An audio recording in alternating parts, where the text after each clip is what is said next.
이어서 세계 불교학 연구소 수상이신 고영석 교수님의 인사 말씀이 있겠습니다. 네, 안녕하세요.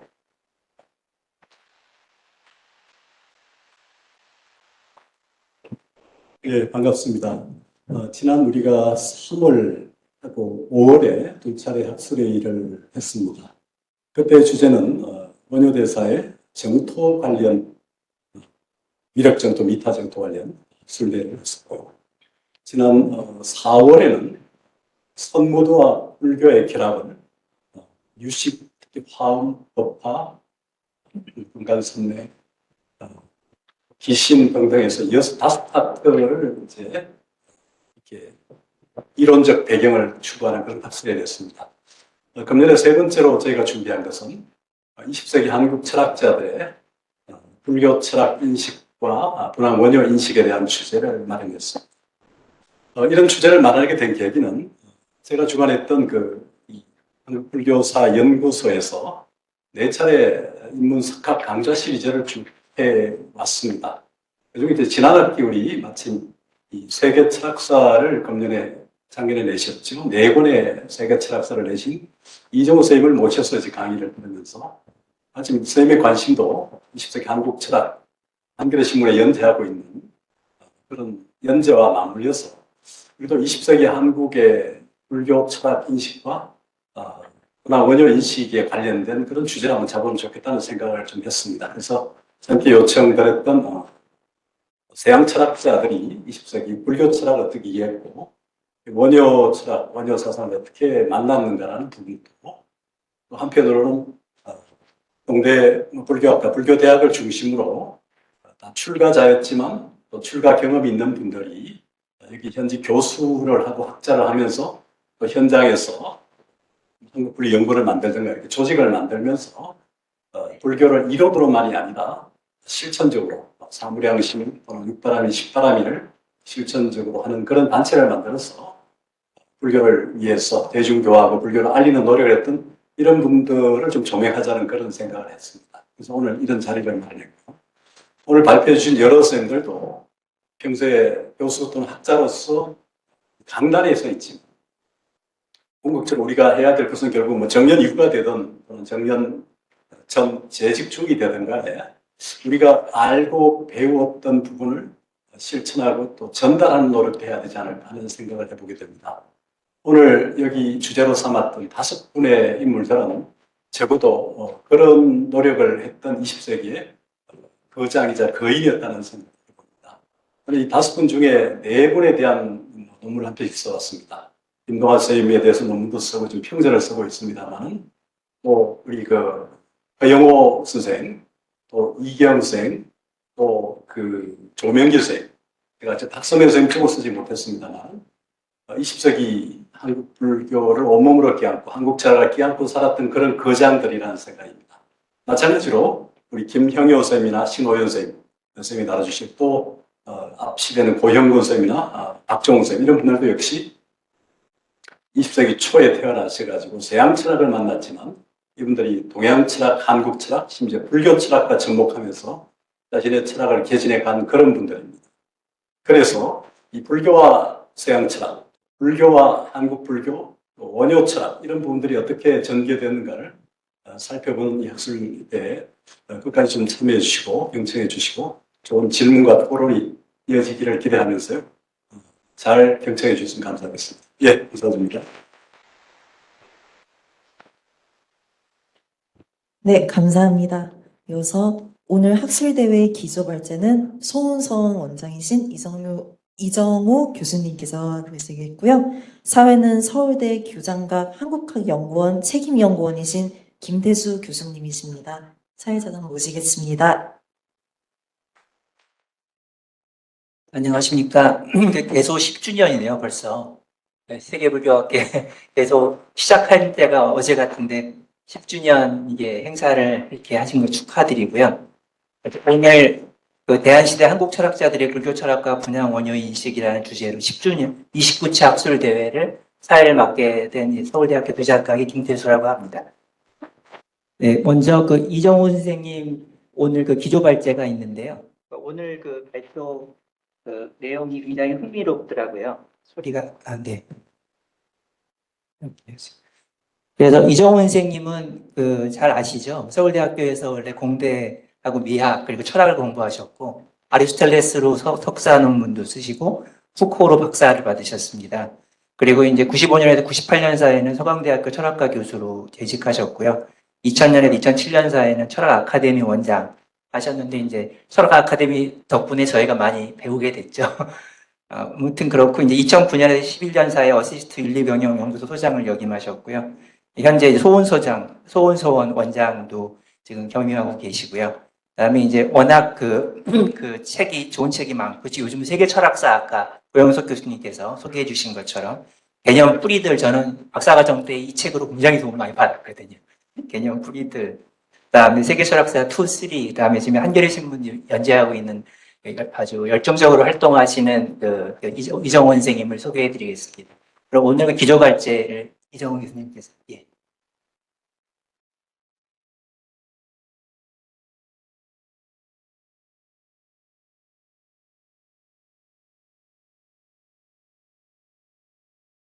안녕하십니까. 좋은 자리를 마련해주신 고영석 교수님 감사드리고 또 친절하게 소개해주신 김태우 선생님 고맙습니다. 고 교수님한테 현대 한국 철학자들의 불교 연구에 대해서 어떤 논의를 해보면 좋겠다라는 말씀을 듣고 한번 준비를 해왔는데 제가 아는 한도 내에서는 하이데거와 한국 선불교를 비교하신 총성 고영권 선생님 그리고 원효 대사와 풋설을 비교하신 신호연 교수님 그리고 판민비랑론이라는 원효가 쓴 유일한 논리학 책이죠. 그 논리학을 아주 흥미진진하게 분석한 김상일 선생님도 계시고요. 그리고 이제 하이데거를 불교로 읽은 김영효 교수님 그리고 박종학이라 같은 분들은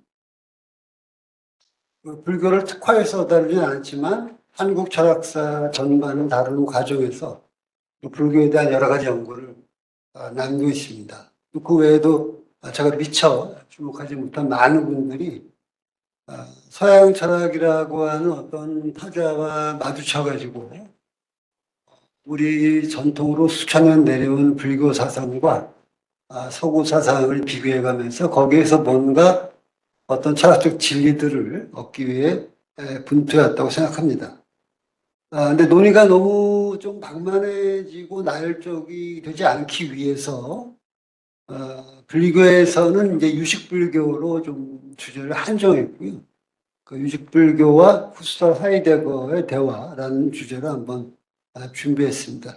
현대 한국에서 이루어진 비교 연구가 많이 있지만 아마 그 중에서 가장 굵직하고 또 논의의 대상이 많이 되어온 어느 정도의 그 논의의 장이 마련되어 있는 거는 아마도 이제 풋살과 하이데거와의 비교, 하이데거와의 비교가 많다고 볼 수 있고 이것은 일본 그 불교 연구, 일본에서의 불교 연구에서도 가장 많이 연구되고 있는 건 결국 이제 뭐 도겐과 하이데거의 비교라든가 이제 이런 연구들이 있죠. 그래서 하이데거가 가장 중심적인 역할을 하지 않을까 싶습니다. 어쨌든 오늘 제가 준비한 거는 원효 철학과 후설 선화면상학을 비교한 신호연 선생의 그 연구하고 그 다음에 하이데거를 보통 이제 우리는 하이데거로서 불교를 읽는 연구는 대단히 많죠.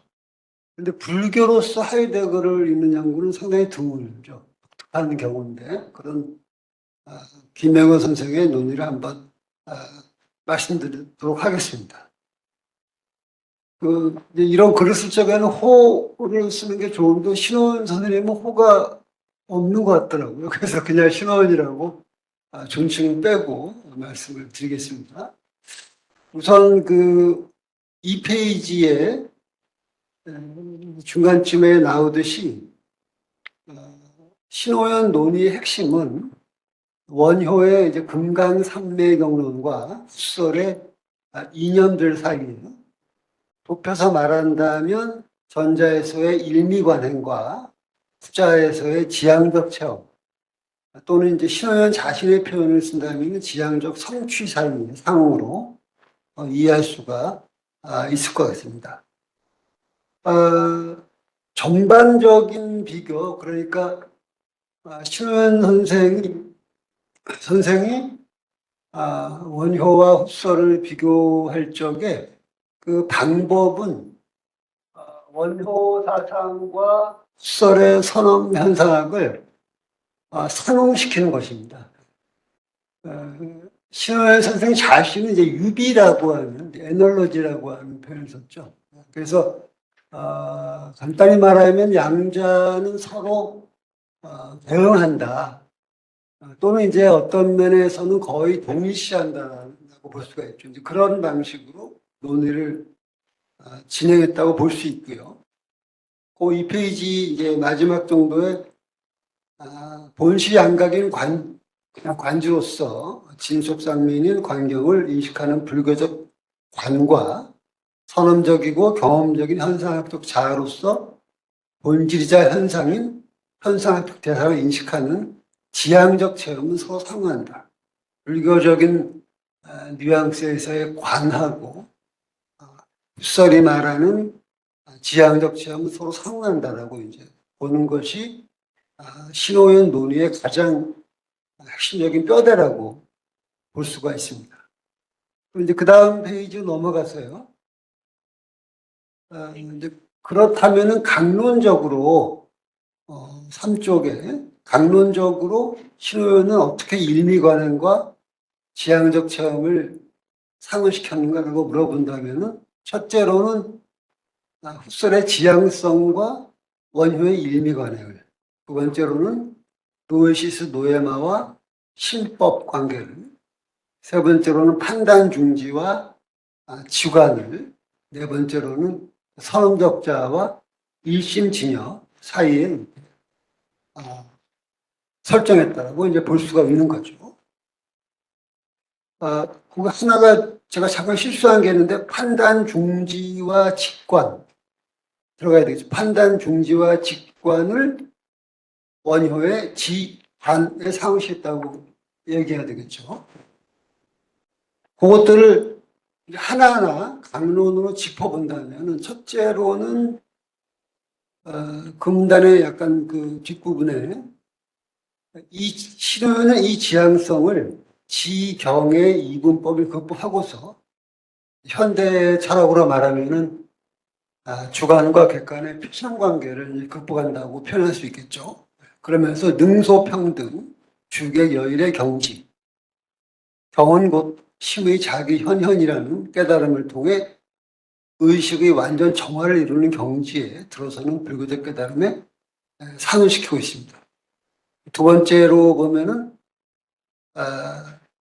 곧 마음이 일어남으로 갖가지 현상이 일어나고 마음이 멸하니 땅막과 무덤이 둘이 아니면 알았다. 이제 원효의 유명한 말이죠. 유명한 그 일화하고 연결되는 와 같은 깨달음은 바로 존재와 인식의 상관성에 관한 현상학적 표현으로서 의식의 지향적 구성, 더 정확하게는 의식의 지향적 구성 작용과 그 구성 산물의 상관관계, 즉 노에시스와 노에마 관계를 나타내는 말이다라고 신호연 선생은 상응시키고 있는 것이죠. 다만 인용한 원효의 말이 함축하듯이 지경심법, 의식, 대상, 노에시스, 노에마의 상관성에서 전자가 절대성을 가지고 후자는 상대적이다라고 이제 이야기를 하고 있습니다. 불교의 포인트는 역시 이제 신에 있으니까요. 그다음에 이제 네 번째로는 판단 중지 본질 직관과 지관의 수행문이라고 볼 수 있죠. 다음 페이지 4쪽으로 넘어갔어요. 일체 존재자에 대한 표상 만들기를 중지하고 외경으로부터 내심으로 들어와 거기서 발견되는 존재자의 표상과 관념을 분별해서 그 유형과 본질을 관조하는 것. 이것이 바로 이제 푸설의 본질직관과 판단중지 본질직관과 원효의 지관을 이제 상호시키고 있는 거죠. 기신론에서 얘기하고 있듯이 지는 모든 경계상을 그치게 함이고 관은 인연생멸성을 분별함이죠. 그래서 모든 경계상을 그치게 하는 것이 판단중지에 인연생멸상을 분별하는 것이 본질직관의 상황이 된다고 볼 수 있습니다. 그러면 네 번째 상응은 선언적 환원과 공기 일심원 사이에 설정되는데요. 그러니까 현상적인 환원이라는 거하고 그 불교에서의 귀, 돌아갈 귀하고 이제 일치시킨다는 것을 뜻하죠. 그래서 신호에는 시각이 무명을 멸진해 본각으로 환기하는 도정이 바로 원효의 귀 일심원이자 풋설의 선언적 환원이라고 이제 말하고 있습니다. 곧 일심은 이제 열애장이라고 할 수 있겠죠. 일심을 열애장과 동일시하는 거는 사실은 좀 논쟁적인 문제가 될 수도 있겠죠. 어쨌든 바로 일심의 경지가 곧 선언적 환원에 지향하는 바라고 이제 이야기할 수 있습니다. 그리고 이 모든 상황은 최종적인 마지막 궁극의 상응으로 수렴하는데 그것은 바로 선언적 자아와 일심 진화를 향한다고 할 수 있죠. 결국 신원이 말하고 싶은 궁극의 주장은 바로 풋설이 말하는 그 선언적 자아와 원효의 일심 진화를 결국은 궁극적으로 같은 것이다라고 하는 걸 이제 말하려고 하는 것이죠. 그래서 그 인용한 부분을 한번 읽어본다면은 지향성 또는 지향적 수행과 일미관행 판단중지 본질직관과 지관 수행 및 선언적 환원과 궁기심원의 수행 주체는 한결같이 선언적 자아이며 일심진효의 열장이다. 아니 오히려 관행 판단중지 환원 및 규형과 같은 일체의 불합적 현상학적인 방법도 조치 선구 방편의 목표가 바로 선언적 자아와 일심진효의 궁원을 증득하는 데 조준되어 있다고 말할 수 있다. 만법이 유식임을 조균하는 것이나 세계 만물이 지향적 구성으로서 의 현상임을 직관하는 것은 세간적 경험적 자아의 배면에 초세간적 선언적 자아가 은장되어 있음을 관조하는 것이 다름 아니며 이 양면적 자아를 동일한 자의 성호 보완적 측면으로 그리고 이 전면과 배면의 자기분열적 종합적인 변증법적 통일로서 구체적 자아로 관조하는 자아가 핑크의 현상하는 자, 금강산맥응원의 관행 주체이다. 이렇게 이제 이전에 했던 논의들을 정리를 쓰고 있습니다.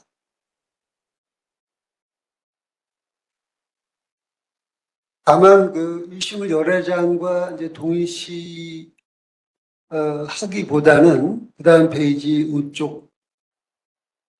우쪽에 그 6번째 줄에 일심진화를 열애장으로서 실체화하거나 거기에서 수행 주체성을 빼버리는 것은 유변이나 무변에 빠지는 것이고 그래서 선언적 일심진화를 경험적 주체와 불을 이루는 활동하는 주체성으로서 그리고 일미관행의 수행 주체로서 이해하는 것이 적절할 것이다. 이건 이제 제가 조금 덧붙인 말입니다. 약간 수정해서. 이렇게 이제 그 신호에는 풋설의 선언적 그 현상학과 원효의 그 일미관행을 일치시키는 아주 그 결정적인 분기점을 만들어냈죠. 그래서 이 논의가 서구 철학과 한국 불교를 연결시키는 중요한 어떤 획기적인 이정표가 됐다고 할 수 있습니다. 그렇지만 우리가 이 신호연의 논의를 자세히 들여다보면은 거기에서 만만치가 않은 그런 문제점들이 발견된다고 볼 수 있죠. 첫 번째는 뭐냐면 불교 철학과 현상학은 상이한 존재론적 설정 위에서 구축된 사상 체계들이 아니겠는가. 왜냐하면 현상학이라고 하는 거는 우리에게 그 원본적으로 오리지널하게 주어지는 사물들을 존재론적으로 이제 긍정하는 데에서 출발하죠. 그렇지만 불교는 우리에게 원본적으로 주어진 모든 이제 사물들은 자성이 없는 것으로 공인 것으로 보기 때문에 사실은 그 출발점에서부터 그렇게 간단하게 상을 상당히 만만치 않은 문제가 있다고 볼 수 있어요. 헛설의 텍스트 읽을 때 가장 많이 나오는 예가 그 나무를 예죠. 나무를 항상 예를 들면서 이제 얘기하는데 불교 입장에서 본다면 나무에는 사실은 자성이 없다고 봐야 되거든요. 그 문제가 하나의 우리가 풀어야 할 문제고요. 다음으로 일미관행과 지향적 체험은 불교 철학과 현상학의 전체적인 사항을 잘 지적한 것이긴 하지만 과연 양 사이의 궁극의 목적이 동일한가? 현상학이 지향하는 것과 불교가 지향하는 것이 과연 동일한가에 대해서는 간단치 않은 문제가 도사리고 있다고 볼 수가 있습니다. 그래서 그 마지막 부분에 불교 철학이 세계나 대상에 대한 집착으로부터의 해방을 지향한다면 선화면상학은 세계 또는 대상의 의미 본질의 발견 및 향유를 지향한다고 할 수 있습니다. 헛설이 추구하는 것은 어떤 의미 본질, 사물들의 의미 본질, 노예말을 직관하는 것이고 그 본질은 서양 고대 철학자들이 말했던 것 같은 그 실체로서의 본질을 말하는 게 아니고 의미라고 하는 본질을 이제 직관하려고 하는 거죠. 그렇게 본다면 헛설이 지향하는 목표와 불교가 지향하는 목표가 과연 같다고 했을지는 상당히 쉽지 않은 문제라고 볼 수가 있습니다. 그리고 이제 그 다음 대목들에서는 제가 그 지금 한 문제점들, 지금 얘기한 그 문제점들을 아까 이야기한 그 5가지 상황들 하나하나에 대응시켜가지고 조금 자세하게 얘기할 건데요. 요거는 이제 시간 관계상 넘어가고,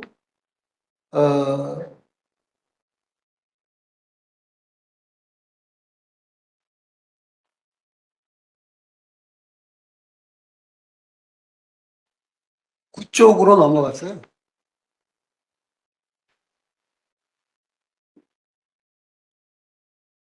이상의 논의를 전체적으로 정리해 본다면, 이 페이지가, 죄송합니다. 이게 지금 제 거하고 이게 다르네요. 13페이지로 넘기시면 되겠습니다. 13. 13페이지. 네. 예. 13조 아래입니다. 13조 아래. 죄송합니다. 13조 아래 보시면 이상의 논의를 전체적으로 한번 정리해 본다면은 수란사학과 유식학 사이에는 적어도 밀접하게 연관된 3가지의 본질적 차이가 있지 않을까 싶습니다. 우선은 이제 선험현상학과 유식철학은 그 출발점, 즉 존재론적 설정을 달리한다. 선험현상학은 원본적으로 주어지는 대상들의 실제성에서 출발하지만 유식철학은 주어진 대상들의 무자성에서 출발한다. 선험현상학 역시 유식철학과 유사하게 현상학적 환원을 통해 대상들을 노에시스의 구성물로 거두어 들이지만 대상들의 뒤에는 어디까지나 객관적 실제인 신뢰가 존재하기에 결코 일체 유심주의 유심론으로 귀착하는 것은 아니다. 어떤 장미가 있으면은 그 장미의 노예말을 직관했을 때 그걸로 그 장미가 다 소진되는 것이 아니라 마치 달무리처럼 그 노예말 주변에 어떤 진료, 필레라는 게 이제 그 그리스어에서 진료라는 뜻이죠. 그 진료가 이렇게 뒤에 배경으로 깔리게 되거든요. 그러니까 그거 무슨 뜻이냐 하면은 헛설이 성험적 관념론의 철학이지만 결코 의식으로 모든 걸 다 헛설하지 않는다는 걸 뜻하는 것이죠. 예, 그래서 그 점도 상당히 중요한 점이라고 할 수 있습니다. 그리고 또 양자의 이론적 구도는 결코 같지 않다. 선언 현상학의 사유 방향은 어디까지나 노에시스로부터 노에마로 나아가면 대상에서 의미 본질로서의 노에마를 읽어내는 데에 주안점 둔다. 반면 유식 철학의 사유 방향은 전개 소집성의 희망 분별함을 깨닫고 식전변의 이치를 터득해서 참자로서의 아리아식을 인식하는 데 있다. 이 방향성보다 더 근본적인 것은 유식철학 고유의 식전변의 형이상학은 선화면상학에게는 매우 낯선 무엇이냐, 후자 입장에서 본다면 이 형이상학은 선상학이 애초에 물리쳐고자 했던 전통 형이상학의 하나로밖에는 보이지 않을 겁니다. 유식철학이라고 하는 게 바수반두 그 유식 30송 거기에서 이제 식전변의 개념을 확실히 함으로써 이제 이전의 모든 논의가 다 통일되잖아요. 그런 형이상학을 흡수해서 과연 찾아낼 수 있을지는 상당히 이제 의문스럽다고 하지 않을 수가 없습니다. 그리고 그 최종 목적에 있어도 양자는 다른데 유식철학은 사태 자체로 향하는 사유가 아니라 자아 자체로 향하는 사유입니다. 존재의 의미를 인식하고 향유하려는 선함의 현상학과는 달리 유식불교의 최종 지향은 허망분별로서의 객관세계에 대한 집착으로부터 해방되어 내면의 해방을 추구하는 데 있는 것이다. 이렇게 우리가 한번 정리해 볼 수 있을 것 같습니다. 그 다음에는 제가 방법적인 논의를 좀 덧붙였는데요. 우리가 상당히 다른 시대, 그리고 다른 지역, 다른 언어, 다른 문화에서 탄생한 그런 사상들을 비교한다는 것은 대단히 어려운 일이죠, 사실 그게. 어려운 일인데, 그 비교라고 하는 게 세 가지 단계 정도가 있는 것 같아요. 첫 번째 단계는 뭐냐면, 직관적 유사성의 단계인데, 우리가 어떤 사상들을 해야 되겠다라는 마음을 먹게 되는 것은 뭔가 그 사상 사이에서 어떤 유사성을 이렇게 직관하기 때문에 그런 거거든요. 그런데 근데 소크라테스의 지행합의를 보고 왕양면의 지행합의를 보면 이거 상당히 비슷한 얘기인데 라고 우리가 이제 느끼게 되는 것이죠. 그런데 그런 비교의 작업을 심도 있게 하다 보면은 굉장히 많은 난점에 이제 부딪히게 되는 것이죠. 소크라테스가 말하는 프락시스라는 실천이라는 개념하고 왕阳明이 말하는 행위라는 게 이게 상당히 다른 거구나, 다를 수 있는 거구나, 이런 어떤 차이를 느끼게 됩니다. 그런 단계를 우리가 이제 변별적 차이들의 단계라고 볼 수가 있겠죠. 그래도 그런 변별적 차이들의 단계를 상당히 정밀하게 구분해내는 것이 비교 연구의 중요한 대목이라고 볼 수가 있습니다.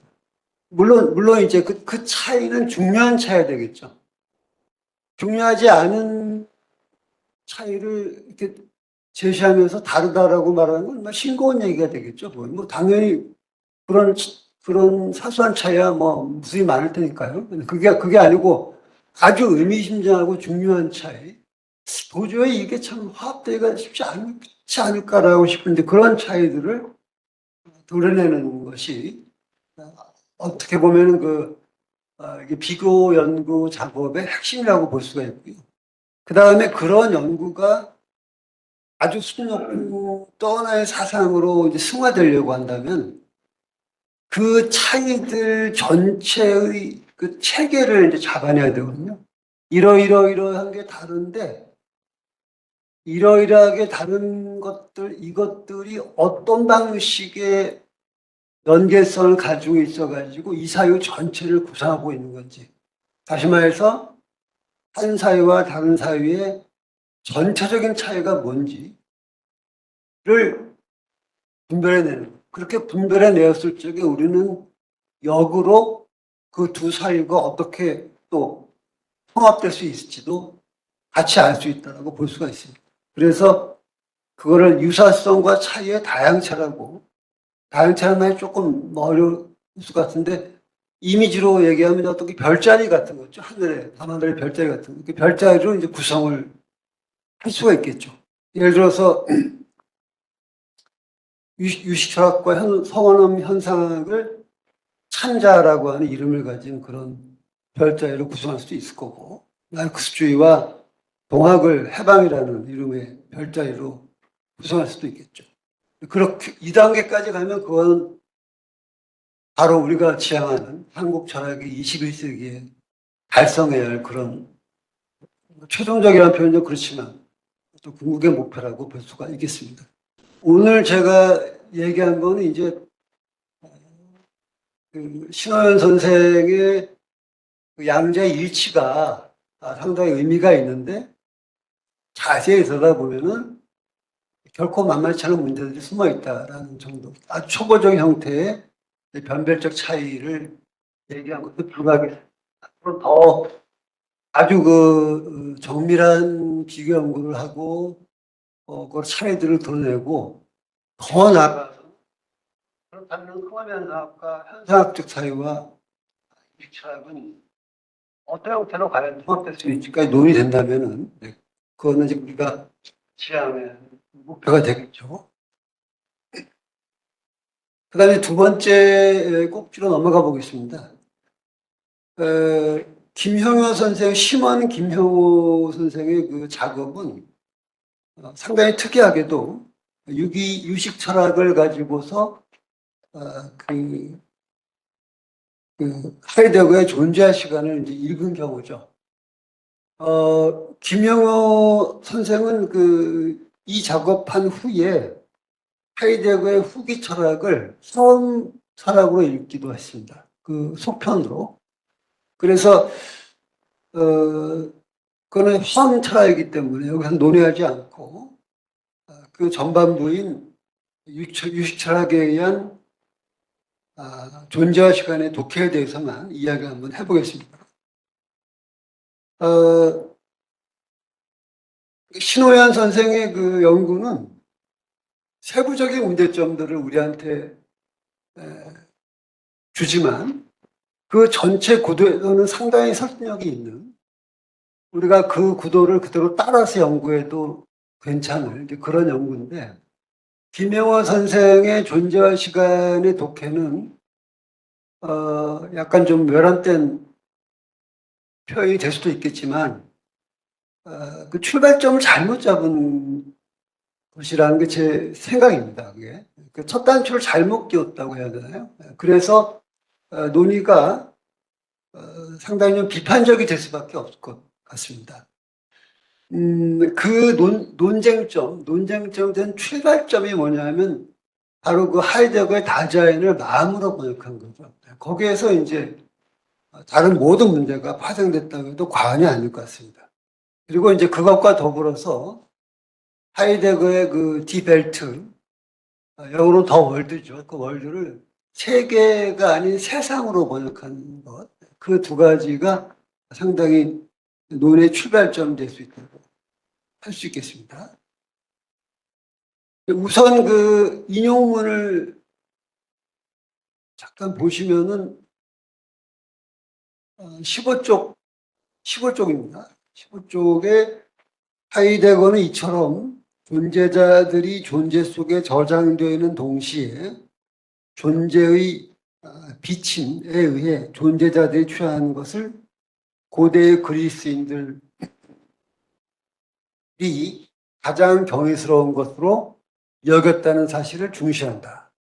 이런 하이데거의 지적은 모든 마음의 경계와 색, 물질이 다 심식, 마음과 그 활동 속에 저장되어 있고 경과 색이 또한 동시에 그 심식의 현행에 의해 나타나게 된다는 유식사상의 견분과 매우 닮았음을 우리가 짐작할 수 있다. 이 문단에서 이미 문제가 정확하게 드러나는데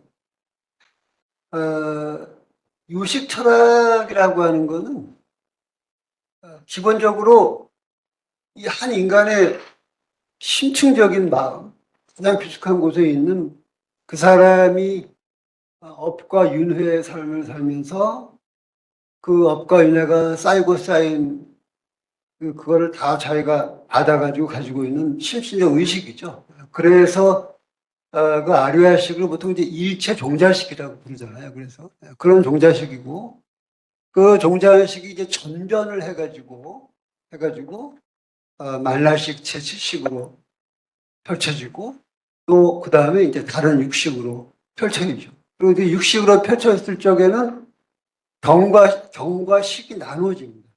현대 철학으로 말하면 이제 주체와 대상이 갈라지는 거죠.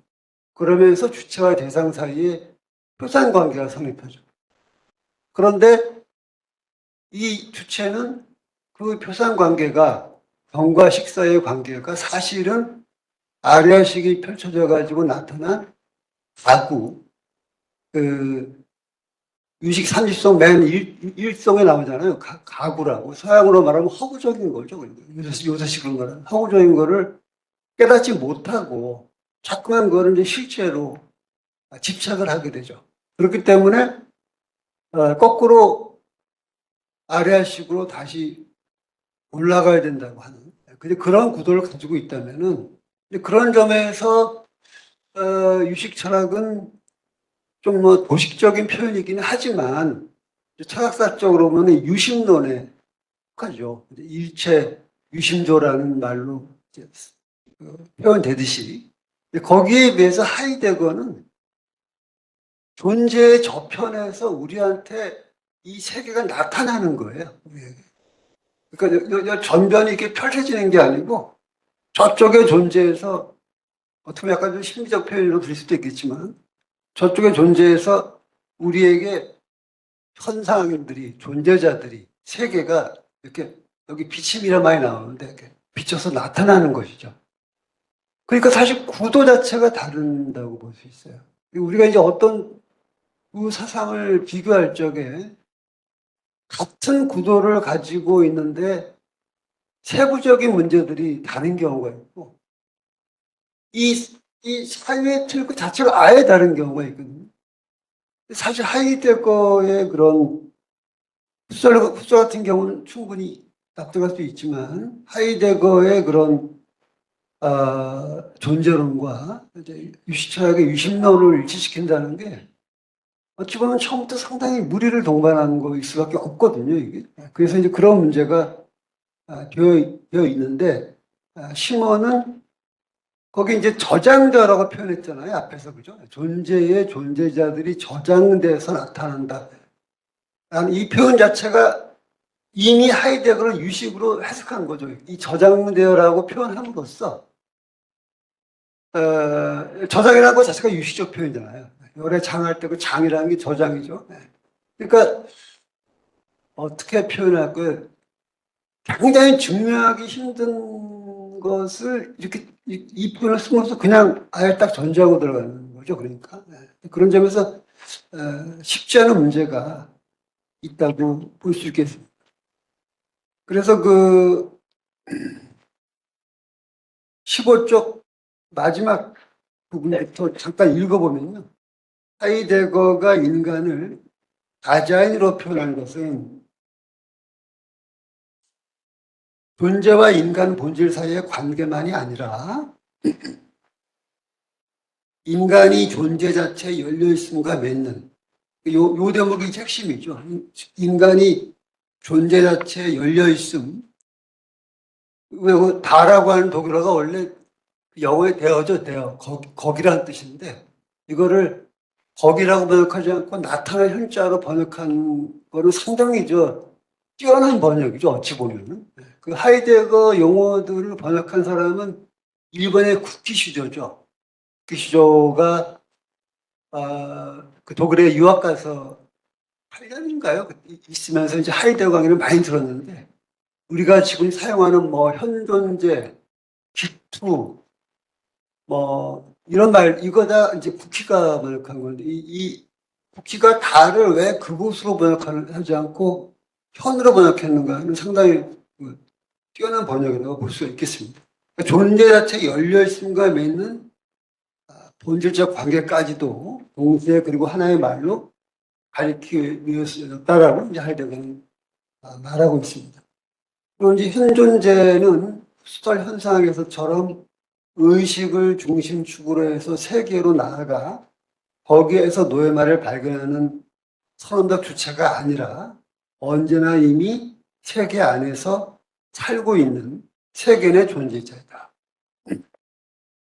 인간이 세계 내에서 살고 있음은 어떤 물리적 사실을 말하는 것이 아니라 세계가 그에게 열려 있음을 뜻한다.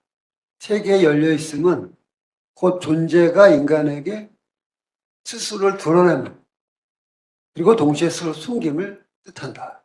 결국 존재가 인간에게 세계를 열어주고 인간은 그 안에서 살아감 그리고 자기가 살아간다는 것을 이해함을 하이데거 사회의 근간이며 이는 존재와 인간의 하이데거가 자주 쓰는 표현이죠. 동근원적인 그런 여러 밝혀져 있으므로 개념화된다.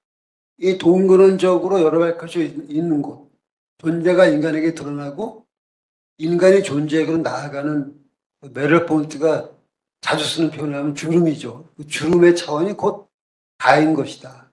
다가 현으로 번역된 것은 이제 이런 이유라고 볼 수가 있겠죠.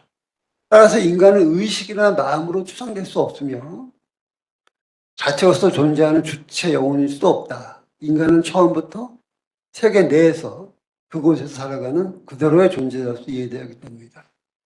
이 점은 특히 처에 있음 개념에서 잘 드러난다. 인간은 마음, 주체인 이후에 세계로 나아가는 것이 아니라 언제나 이미 세계 내에 특정한 방식으로 처해 있는 존재자로서 스스로를 발견한다. 영어에도 그 find oneself 이런 표현 있잖아요.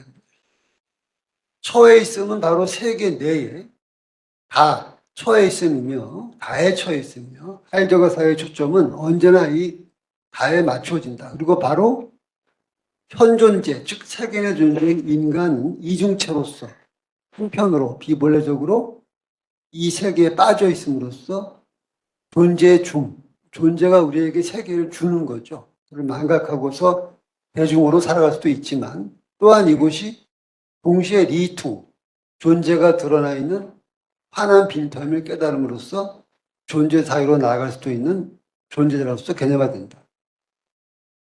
근데 이제 보통 하이데거에 대해서 전회라는 말을 많이 하거든요. 그러니까 존재와 시간의 전기 철학으로 보고 이제 그 이후부터 이른바 전회, 케레를 통해서 후기 철학으로 갔다라고 이제 이야기를 하고 김형효 선생도 거기에 맞추어서 전기는 유식, 후기는 화엄 이렇게 연구를 한 거죠. 그런데 제가 볼 적에는 이 케레를 강조하는 건 그다지 좋은 방식은 아니지 않을까. 마치 전기 철학이 있고 후기 철학이 있는 것처럼 얘기하지만 사실은 애초부터 똑같은 구도에서 그대로 진행이 되는 것이고 굳이 구분한다면은 그 전기 철학에서는 그 존재를 이해하는 그 현존재에 조금 더 무게중심을 두고 있고 그리고 후기에서는 존재에 무게중심을 두고 있죠. 그렇지만 현존재를 논하는 것 자체가 애초에 존재를 이해하기 위한 전제로서 얘기를 하는 거거든요. 그래서 과연 전기는 유식, 후기는 화엄 이렇게 대응시킬 수 있을지도 상당히 좀 논의를 해봐야 될 문제가 아닌가 싶습니다. 그 니콜라이 하르트만이라는 그 유명한 철학자가 있는데 하이데거 당대에는 하이데거와 하르트만이 쌍벽을 이루었죠. 묘하게도 한국에는 이제 하이데거는 엄청나게 많이 연구된 반면에 하르트만은 잘 연구가 안 돼 있는데 그 하르트만과 한국에서 이제 아나키스트 학일학 선생이 많이 연구했죠, 하르트만은. 근데 이제 그 하르트만과 하이데거와 유식불교를 같이 놓고 보면 이제 구도가 잘 잡히는데요. 그러니까 하르트만이 하이데거를 그 비판하는 그 핵심이 뭐냐면 둘 다 존재론인데 둘 다 출발점이 존재론인데 하이데거는 존재를 인간에게 드러나는 존재, 인간에게 의미가 있는 존재. 그래서 하이데거가 인간을 존재의 목동이자 무의 자리직이라고 하잖아요. 그죠? 그렇게만 봤다. 근데 그거는 사실은 대단한 인간 중심주의라고 하는 거죠. 그래서 하르트만은 하이데거적인 존재론이 아니라 존재자로서의 존재를 다루는 원래 아리스토텔레스적인 존재론을 이제 강조하죠. 그러니까 하이데거 같은 경우는 이렇게 좀 약간 이게 너무 도시적일 수도 있는데 존재와 인간이 이렇게 맞물려 있는 거죠. 아까 그 동근원적이라는 게 요거하고 여기 동근원적인 게 이런 뜻이 이렇게 맞물려 있고 존재가 인간에게 드러나고 인간의 존재로 나아가는 여기가 바로 요 겹쳐진 요 주름이 바로 세계이고 다 그곳이고 또 부정적으로는 우리가 여기에 빠져 있을 수도 있고 긍정적으로는 존재로 나아갈 수도 있고 그런 어떤 이중적인 차원 요것만 딱 놓고 보면 의탁의 선과 좀 비슷한 면도 있죠. 요 차원의 모든 포인트가 있죠. 하이데거는 존재를 인간에게 드러난 걸로만 보는 게 인간 중심이에요. 존재를 존재 자체로 다뤄야 되고 인간도 존재의 일부인 거죠. 유식불교는 정확히 반대예요.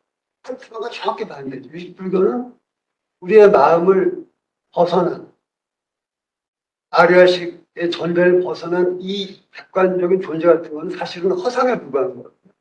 이거는 오히려 이쪽으로 흡수되는 거예요. 하르트만은 이렇게 되고 유식불교는 이렇게 되는 거예요. 하이데거는 이렇게 되는 거예요. 너무 설명이 도시적이 될 수도 있겠지만 이 세 사람을 이렇게 놓고 보면은 이제 그 차이가 조금 더 명확하게 드러난다고 볼 수가 있는 것이죠.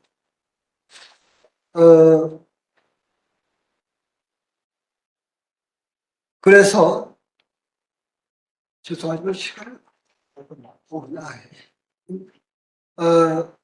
5분 남았으니까 좀 정돈 한번 해보겠습니다. 예.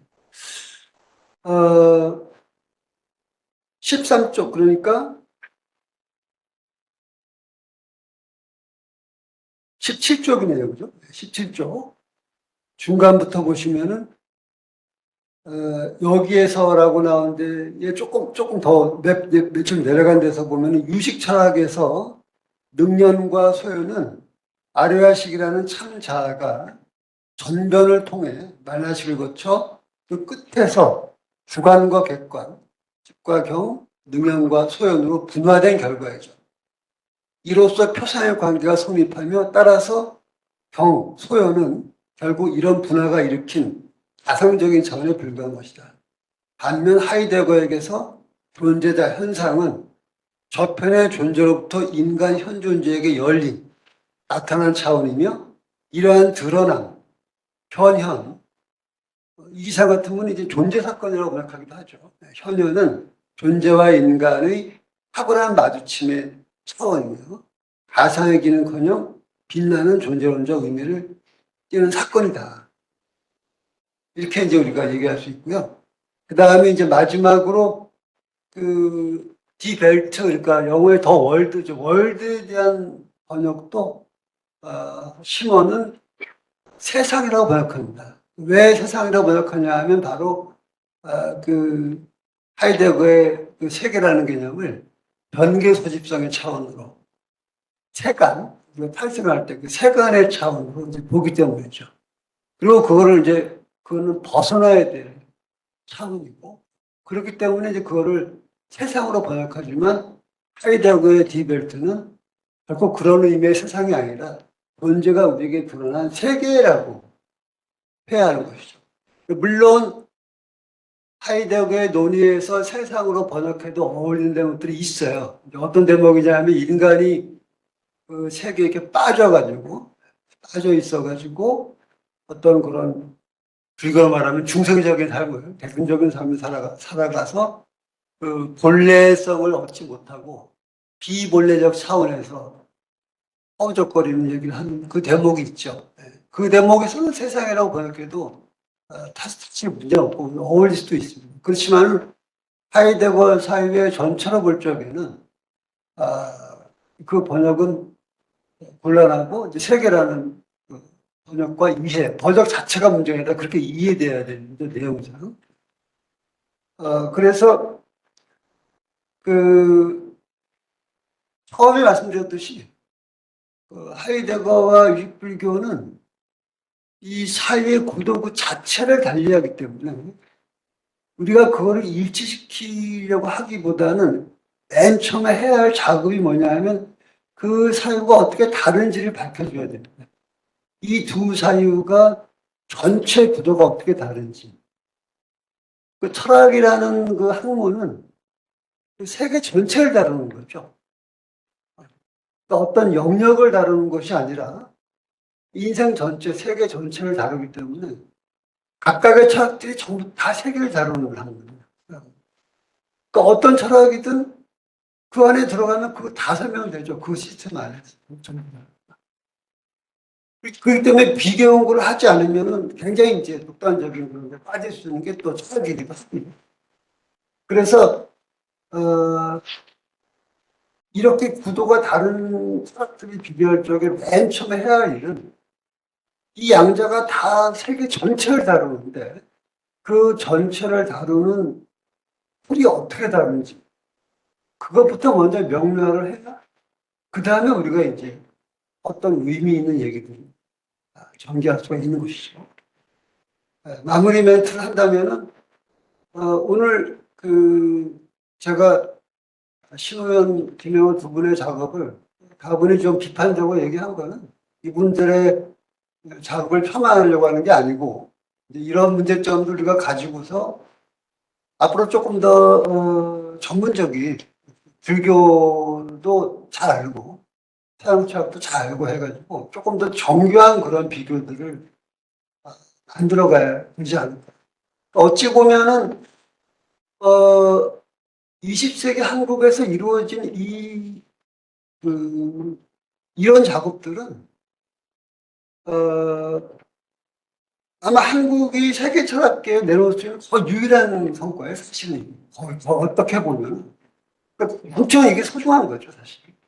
그래서 제가 오늘 비판적 얘기한 거는 앞으로 더 발전을 위해서 얘기한 것이지, 이분들의 성과를 폄하하려고 하는 건 절대 아니라고 이제 말씀드리고 있습니다. 감사합니다. 예, 아주 너무 좋은 강의를 감사드립니다. 일단은 그 신호영 선생님 인비관행과 지향적 체험에 대한 거하고 김영문 선생님께서 이제 하이데거를 이제 초기 하이데거의 그 자이노트 자이트 그 책을 이제 중심으로 해서 마음으로 현존재를 이해하는 게 좀 문제가 있다. 하트만하고 비교를 해주시니까 더 훨씬 쉽게 이해가 됐습니다. 시간이 좀 지났는데요. 그래도 한 분만 좀 질문 먼저 받겠습니다. 한 분만 좀 이건 꼭 여쭤보고 싶다 하는 거 있으시면. 질문 아니고 신호연생이 납도제라는 아호를 쓰거든요. 납도제. 신호연생이 납도제라는 아호를 쓰고 저작. 또 제가 무슨 아호. 그냥 하고. 예.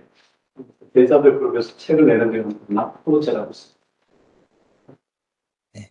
즐거울 낙장을 그렇게 묻습니다. 예. 네, 한 분만 좀 질문 있으면. 저는 다른 건 아니고, 예를 들어 유식철학에 대해서 사태 자체로 그 디자헤제스트로 가는 게 아니라 자아 자체로 가는 것이다라는 표현이 있었는데 조금 걸리더라고요. 꼭 자아하고는 조금 다르고 그냥 그거를 바스투마트라라고 그래가지고 그냥 사태 그 자체라는 표현도 쓰면서 동시에 그 식 그 자체로서 설명하는 부분이 있어서 결국 식도 없애는 부분이잖아요. 정식 부민으로 나가는. 그래서 나중에 좀 원효께서는 이제 그 앞에 얘기했듯이 열애장이라든가 이제 그런 식의 어떤 타스타면 시추화될 수 있는 경지까지도 벗어나야 된다고 말씀하셨죠. 나중에 가서. 그래서 이제 90까지 말씀하시고. 네, 진지하게. 네. 그래서 그 전면의 이치로서 허망분별을 깨달아서 이제 참 자로서의 아레아식을 인식한다는 표현, 아까 그 표현하고 저는 그게 걸렸고요.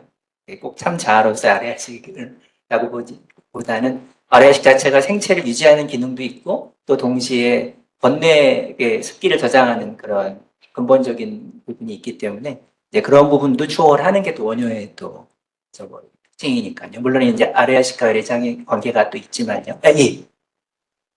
예. 선생님 말씀 좀잘 들었습니다.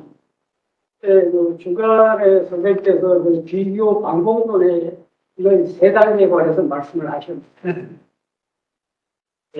이거 첫 번째는 직관적 유사성의 단계, 그 다음에 변경적 차이를 발견하고, 두 번째는 유사성과 차이의 다양체들이 정상한 그런 단계라고 말씀드립니다. 신호연 선생님과 김영효 선생님한테 이렇게 원하시는 걸 보면 그 방법론으로 보면 두 번째 변별적 차이를 드러내는 단계까지 적어도 이 글에서 언급하고 계신 거 아닌가. 그렇죠. 그래서 발표문에는 안 포함되지만 듣는 사람의 욕심에 대해서 그러면 이런 걸 바탕으로 해서 세 번째 단계 유사성과 차이의 다양체 그 별자리를 구성할 때 그게 어떤 모습이 될까 말씀을 좀 들어볼 수 있을까요? 그거는 이제 앞으로 우리가 해 나가야 될 그런 그 작업인데, 그거는 이제 우리가 앞으로 해 나가야 될 어떤 경지, 앞으로 우리가 목표해야 할 그런 단계로서만 이제 말씀드렸고, 실제 그게 뭐냐라는 건 사실은 뭐 저 자신도 이제 아직까지 도달한 단계가 아니기 때문에 얘기할 수가 없는데, 만약에 우리가 서양 철학하고 이런 식의 이제 유식불교 같은 성격의 철학을 조금 더 높은 견지에서 통합을 한다면은 훗설처럼 어떤 그 인식론 중심의 철학보다는 유식 철학이라고 하는 게 물론 뭐 인식론과 형이상학을 굳이 그렇게 뭐 단적으로 나누는 것도 문제가 있겠지만 근데 굳이 말한다면은 유식 철학이라고 하는 거는 결국은 마음이라고 하는 거를 의지처 삼아가지고 삶 전체를 개념하고 실천하는 철학이거든요. 그렇기 때문에 훗설과의 큰 유사성에도 불구하고 그것도 사회의 지형이 좀 상당히 다르다고 생각이 돼요. 그래서 만약에 우리가 이제 그런 경주로 나간다고 만약에 생각한다면 서구 철학에서도 그런 형태의 철학들, 그러니까 마음을 의지처 삼아가지고 삶과 세계 전반을 이해해 보려고 했던 그러면서 어떤 해방을 추구했던 그런 사회들과 연결해 볼 수 있겠죠. 굳이 하나 예를 든다면 이제 헤겔 같은 사람이 제 생각에는 그 큰 영향을 줄 수 있을 것 같고 실제로 현대 한국 철학을 꿰는 그 실 같은 게 그 헤겔의 정신 철학의 동양적 연구예요. 그 출발점은 이동화 선생의 동학의 야르 이동화의 신인 철학에 나타나죠. 신인 철학의 묘하게도 그 야르 이동화는 그 신인 철학에서 베르그송을 얘기하고 있는데 잘 보다 보면은 사실 베르그송이 아니라 베르그송을 헤겔식으로 이해하는 거죠. 그분은 베르그송을 얘기했지만 내용을 잘 보면 그게 헤겔이거든요.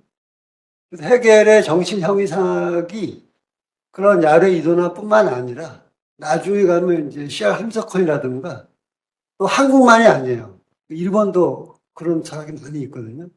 중국에도 있고. 그래서 그 헤겔의 그 정신 형이상학이 동북아에 와가지고 여러 가지 형태로 새롭게 전개된 그런 사유의 큰 흐름이 있어요. 아마 제 생각에 동북아 철학사에서, 현대 철학사에서 서구 철학자가 어떤 새로운 철학으로 이렇게 전환되어 나간 가장 굵은 흐름이 그 흐름이라고 보거든요. 근데 저는 유식 철학도 그 흐름과 상당히, 맥이 좀 닿는다고 보고 있습니다. 중국의 그 흉술이라고 있죠. 응심력이라고. 그 사람이 상당히 그런 전형적인 형태를 보여주죠. 이제 그런 것들을 우리가 소화해내면서 원리로는 해결이고 이쪽 그 현대로는 아까 말씀드린 그런 동과 철학자들을 소화해내면서 21세기에 또 그런 정신현상을 전개할 수 있겠죠. 또 이제 또 욕심을 낸다면은 새롭게 도전하는 거는 뭐냐면 최근에 그런 인공지능이나 뇌과학 같은 그런 거는 뭐 이거하고 별 아무 관계없어 보이지만 사실은 그게 굉장히 큰 도전이거든요. 그리고 정신현상에 대한 아주 결정적인 도전이 바로 최근에 그런 뇌과학이나 인공지능 그런 거기 때문에 그런 것하고도 대결을 해가지고 그 정신현상학의 정신 형이상학의 그 의의를 펼쳐나가는 게 아마 제가 보기에는 지금 현재 철학의 가장 큰 화두, 몇 가지 화두 중에 하나가 그거라고 생각하고 있습니다. 감사합니다. 예, 말씀하신 것처럼 그 유식 불교가 그 유식론이냐 실제론이냐에 대해서는 이제 슝스리부터 시작해서 결국은 이제 대만에서도 오랫동안 논쟁을 했죠. 그래서 이제 마음을 의지처로 삼아서 사원 전체를 개념화시키는 이게 유식이 결국은 이제 유식론이다. 브렌타노 계통의 이런 쪽으로 해석하는 경우도 있는데, 이제 원효 같은 경우는 이제 초기 유식을 주로 봤잖아요. 유가사지론이나 아비단나 칙론이나. 근데 여기는 바스투마트라라고 그래서 실제론적인 측면, 형이상학까지는 안 나가지만 그런 측면도 있기 때문에 원효를 볼 때는 조금 완전히 마음을 의지처로만 삼아서 전체를 개념화하기보다는 실제론적인 그런 아태 자체를 갖다가 인정하는 부분도 있다라는 해석도 또 있더라고요. 그래서 이제 그런 부분은 지금 굉장히 좋은 말씀이셨습니다. 그래서 21세기 저희가 이제 그 여러 가지 그 개념을 갖다가 그 불교화하고 그다음에 이제 현상학하고 내지는 여러 가지 서구 철학하고 같이 함께 생각할 수 있는 21세기의 한국 철학을 새롭게 정립할 수 있는 굉장히 좋은 강의였습니다. 이상으로 박수 좀 부탁드리겠습니다.